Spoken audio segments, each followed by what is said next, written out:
Course nature dans les bois, c'est bien, non? Plusieurs fois par semaine, le pro Fontevillois Tanguy Pesseleu et le Hamoisien Christophe Jomotte enfilent leurs baskets et leur équipement de course à pied. Objectif, être prêt début avril pour prendre part au Marathon des Sables au Maroc, dans le but d'aider une ASBL. Il y a plus ou moins 250 km à parcourir en 5 étapes. C'est avant tout une grande aventure humaine, on rencontre beaucoup de gens et puis on se rencontre, j'ai envie de dire, parce qu'on est face à soi-même dans la difficulté. On ne peut pas se mentir, là, on ne peut pas dire qu'on est un grand athlète si on n'en est pas, on ne peut pas dire qu'on est le meilleur si on ne l'est pas. On est face à ces douleurs, face à l'immensité du désert et là, on voit si la préparation a été correcte ou pas. On a voulu courir pour une association pour ajouter un côté plus humain au défi sportif dans lequel on se lance. Et donc on va le courir pour l'association l'ASBL Oxygène Montgodine, qui est une ASBL qui a été créée il y a une quinzaine d'années par des patients qui ont bénéficié d'une greffe pulmonaire ou qui étaient sur liste d'attente pour avoir une greffe pulmonaire.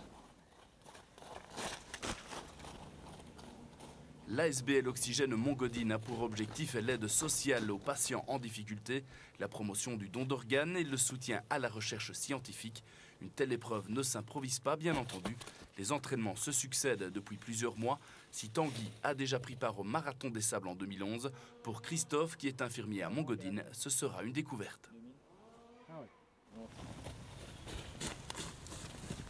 On a commencé il y a déjà quelques mois par travailler l'endurance, qu'on est pour l'instant en train de maintenir, et d'ici 2-3 semaines on va passer à un entraînement spécifique pour le Marathon des Sables, pour affronter le sable, les dunes et être prêt pour le début avril.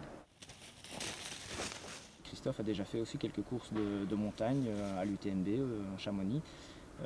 Donc Christophe maintenant a une certaine expérience, donc il connaît la difficulté. Il ne connaît pas les courses à étapes, donc ça il va découvrir. La difficulté de se relever le lendemain et de remettre ses chaussures en ayant des blessures aux pieds. D'autres échéances pointent le bout du nez d'ici début avril. Le souper organisé le samedi 13 décembre affiche déjà complet. Le 8 février prochain, place à l'organisation d'un trail nature au départ de l'hôpital de Montgodine. Les bénéfices iront bien sûr à l'ASBL Oxygène Montgodine. Enfin, les internautes peuvent bien entendu soutenir cette association via le projet de nos deux sportifs.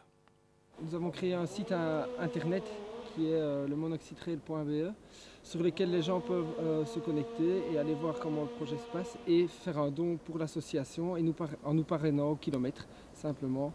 Savoir que la course fait 250 km, donc les gens peuvent donner un peu ce qu'ils veulent au kilomètre.